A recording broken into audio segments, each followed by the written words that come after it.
as part of efforts to advocate for more women with disability to participate in the political process in Nigeria. A non-governmental organization, Network of Disabled Women, has organized a 2-day boot camp for women with disability in Abuja, Nigeria's capital city.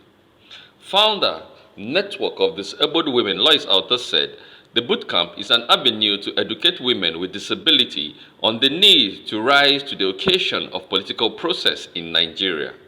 She further said, government at all levels should include persons with disability in decision-making. Women with disabilities need to collaborate, partner together, and come up with recommendations that will remind governments and other institutions on the significance of disability inclusion in all their agendas and in everything they do. If they are setting up committees, we want to see representation of women with disabilities. If they are having projects and programs, we want to see representation of women with disabilities. Some members of the network who presented paper at the bootcamp appreciated the present administration for signing the Rights of Persons with Disability Act. They also decried the low participation of women with disability in the political process and called on all participants at the bootcamp to come out and participate in the forthcoming general elections. First, the involvement in politics is extremely low.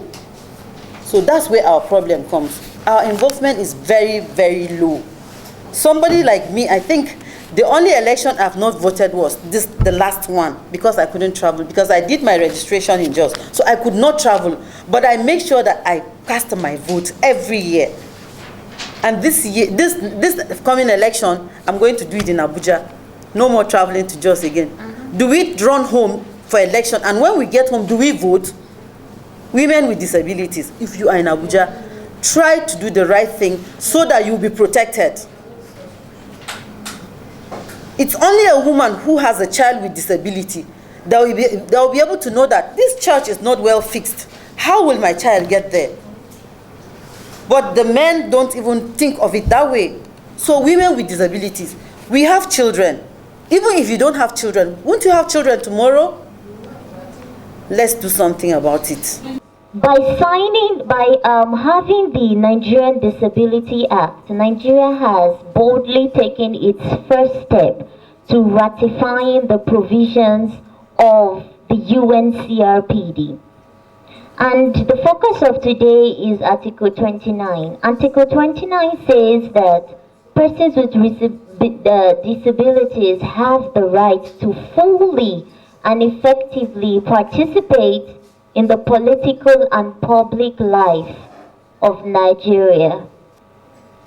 So as persons with disabilities, we are encouraged to put our legs forward.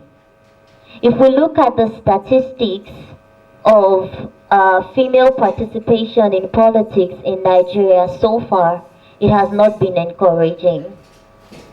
Much less for women with disabilities. Some of the participants expressed their opinion about the bootcamp. I've learned about, we discussed about what limits persons with disability from participating in politics.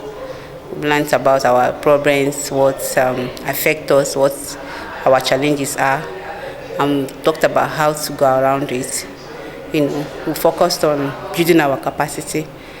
Trying to, first of all, build. You can't tell people to give you a political post when you yourself can't handle it. So we learned that we to have a role to play in being part of the whole political system thing. So we have to develop ourselves. We have to show that we're capable to take a political appointment by building our capacity. This is something people with disabilities have been clamoring for, inclusion. So in regards to the upcoming election, what we ask for is inclusion. I'm going to be streamlining it to accessibility.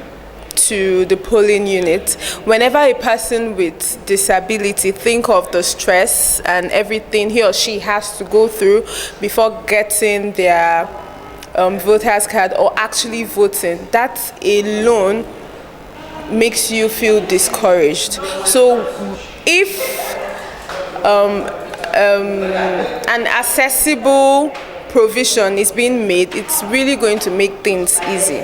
The challenges persons with albinism face during electoral process, especially during the voting process, is seeking shade, especially when the voting process is done outside in the sun. Persons with albinism are allergic to the sun because the ultraviolet rays causes skin cancer. So we being exposed to the sun, it's not good for our skin. So during electoral processes, persons with albinism will need to seek shade, especially when the electoral process is being done under the sun. My last experience was not funny at all. I even tried to tell the personnel that this is what I am facing. I cannot be under the sun. Could you please attend to me?